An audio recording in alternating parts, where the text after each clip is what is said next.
Thérèse de l'Enfant Jésus, cette jeune Cornélite de Lisieux qui en 24 ans de vie sur terre a laissé un bel héritage à toute l'Église, docteur de l'Église, patronne des missions. Elle nous montre une voie simple et exigeante, une petite voie de l'amour exigeant. En cette année du jubilé marquée par l'espérance, je voudrais avec vous méditer comment l'espérance du Christ a habité le cœur de Sainte Thérèse de l'Enfant Jésus. Cette espérance qui est donnée et reçue quand Dieu nous console comme une mère. L'espérance est donnée et reçue quand Dieu est amour. L'espérance est donnée et reçue quand Dieu nous révèle le repos en Jésus-Christ.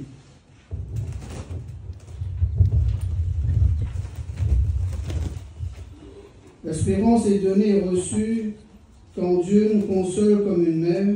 Le prophète Isaïe nous parle de Jérusalem qui devient source de consolation et de joie. Comme un enfant que sa mère console, ainsi je vous consolerai. Thérèse a fait l'expérience de cette tendresse maternelle de Dieu, déjà aussi dans sa famille avec lui et sa maman, lui Zélie Martin, et ses parents, déjà de cet amour, de cette tendresse dans une famille. Mais dans sa foi, elle s'est laissée aimer comme un petit enfant.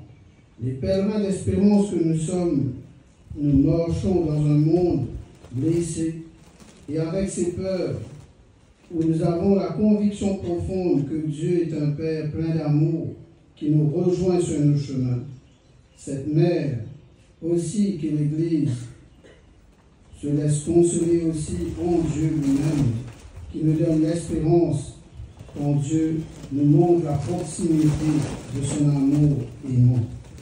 Et je crois que c'est cela qui a tout marqué aussi bien dans une vie, aussi dans la vie de ce Carmel que nous célébrons 50 ans, qui nous montre ce chemin d'espérance, combien de consolation. Mais comme dit bien Ignace, qui dit consolation, il y a aussi des désolations.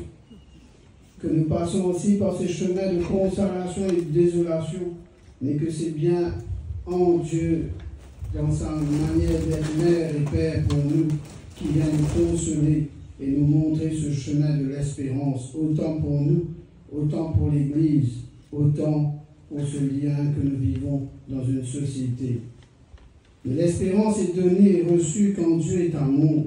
Dans la première lettre de Saint Jean, il est dit que celui qui demeure dans l'amour demeure en Dieu et Dieu en lui. Sainte Thérèse a découvert que le cœur de l'Église, c'est l'amour.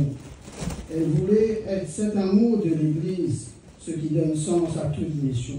C'est l'amour de l'Église aussi qui vient nourrir aussi notre mission. Et je crois que c'est bien cela qui a été profondément magnifique. L'Église a choisi une Cornélite, une sœur, une religieuse dans la vie monastique, une moniale, pour être patronne des missions. C'est pas pour rien. Et je crois que cela nous montre bien que c'est dans cette réflexion et cette méditation de l'Église, dans le cœur de l'Église se trouve l'amour de Dieu. Alors nous devenons des pèlerins d'espérance en croyant que même dans les moments sombres, douloureux de notre vie, de notre communauté, que ce soit au Carmel ou ailleurs, l'amour de Dieu est plus fort. Sainte Thérèse nous montre que cet amour se vit dans les petites choses, un sourire, une parole douce, un sacrifice discret. Les petites actions posées dans l'amour deviennent des signes d'espérance pour l'Église et pour le monde. C'est pourquoi, bien que vous soyez au Carmel, dans le cloître ici, vous vivez bien dans ce lieu-là, mais vous avez votre cœur et votre regard tourné vers ce monde, et vous portez l'Église et le monde, et que nous sentons bien que c'est aussi cet élan missionnaire qui habite ce lieu. Et vous voyez, cet élan missionnaire devient aussi une espérance donnée et reçue quand Dieu nous révèle le repos en Jésus. Venez à moi, vous tous qui peinez sous le poids du fardeau. Je vous procurerai le repos. Sainte Thérèse a connu la souffrance, la maladie et même la nuit de la foi. Mais elle a trouvé son repos dans le cœur de Jésus. Je crois son secret, c'était l'abandon, se jeter dans les bras du Père comme un enfant. Devenir pèlerin d'espérance en cette année du jubilé, c'est déposer nos fardeaux aux pieds du Christ pour devenir des témoins d'espérance dans un monde fatigué et découragé. Dans nos aussi découragements, nos fatigues, nos questionnements. Ainsi pour nous, pour vous, chères sœurs du Carmel et pour toute l'Église, nous demandons, Seigneur, qu'avec Sainte Thérèse de l'Enfant Jésus, nous apprenons que l'espérance se nourrit dans la confiance que Dieu aime, nous aime tels que nous sommes. Reconnaissons qu'avec Sainte Thérèse de l'Enfant Jésus, le chemin de sainteté est accessible à tous dans la fidélité de chaque jour, vécu dans l'amour, dans les plus petites choses de la vie.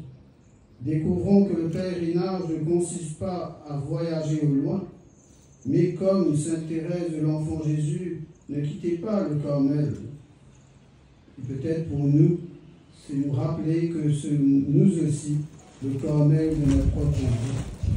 C'est-à-dire dans notre propre vie même, nous avons peut-être une manière d'être et de vivre dans cette vie humaine, dans notre vie professionnelle, dans notre vie, que nous ayons aussi ce Carmel de notre vie.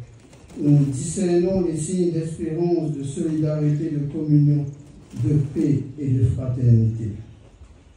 Continuons, frères et sœurs, en nous laissant inspirer par Sainte Thérèse de l'Enfant Jésus, d'entendre l'appel du Christ à l'espérance, espérance enracinée dans la tendresse maternelle de Dieu, espérance vécue dans l'amour fraternel, espérance portée par le repos trouvé en Jésus, dans sa parole, dans l'Eucharistie.